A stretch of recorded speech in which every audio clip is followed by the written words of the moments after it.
Hello, welcome to Madhu's kitchen BNG. কেমন আছেন আপনারা? আজকে আমরা শিখব ভীষণ তাড়াতাড়ি কি করে পাঞ্জাবি লাসি বানানো যায়। দেখুন কি সুন্দর ঝাঁকটা দেখা যাচ্ছে, ফেনা হয়ে উঠেছে।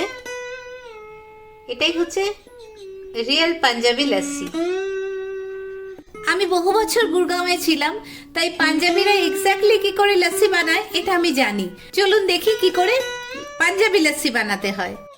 পাঞ্জাবি লাসি বানাবার জন্য একদম সলিড দই নেব।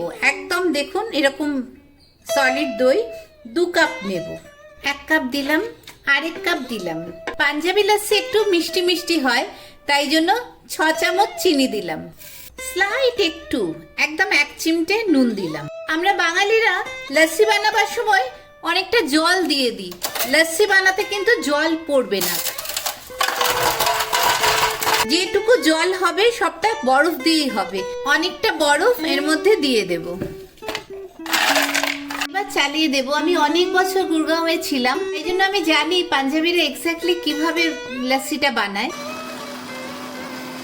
একবার একটু স্টপ করবেন, তারপর আবার চালাবেন। দেখুন কত সহজে কয়েক মিনিটের মধ্যে লাসি একদম পাঞ্জাবি স্টাইলে দোকানের মতো লাসি রেডি। এবার গ্লাসে ঢেলে দেখাচ্ছি। দেখুন কি সুন্দর ফেনার মতো হয়েছে, দেখুন কি সুন্দর ঝাঁক উঠেছে। অসাধারণ খেতে হবে। খুব তাড়াতাড়ি 1-1.5 মিনিটের মধ্যেই আপনার লাসি রেডি।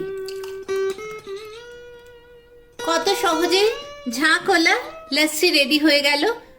এই গরমে কোনো কিছু খেতে ইচ্ছে করে না, তখন এরকম ঝাঁকওয়ালা 1 গ্লাস লাসি হলে আর কিচ্ছু চাই না। বিকেলবেলা স্ন্যাক্সের বদলেও এরকম 1 গ্লাস লাসি খেয়ে নিতে পারেন, তাহলে পেটও ভরবে আর খুব হেলদিও হবে। আর খেয়ে দেখবেন, বানিয়ে দেখবেন, ভীষণ ভীষণ ভালো হয়।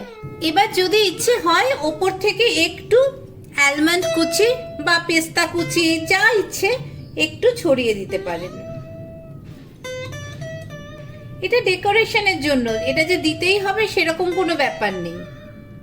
শুধু দেখতে সুন্দর হওয়ার জন্য, আরো সুন্দর করে তোলার জন্য একটু আলমন্ড কুচি দিলাম।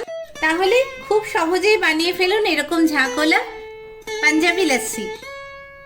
আর কেমন হয়েছে আমায় জানাবেন, অবশ্যই বানাবেন। আর আপনারা যদি চান তাহলে আমি আরেকটা দেখাবো ভিডিও, সেটাতে নানা ধরনের লাসি বানানো দেখাবো।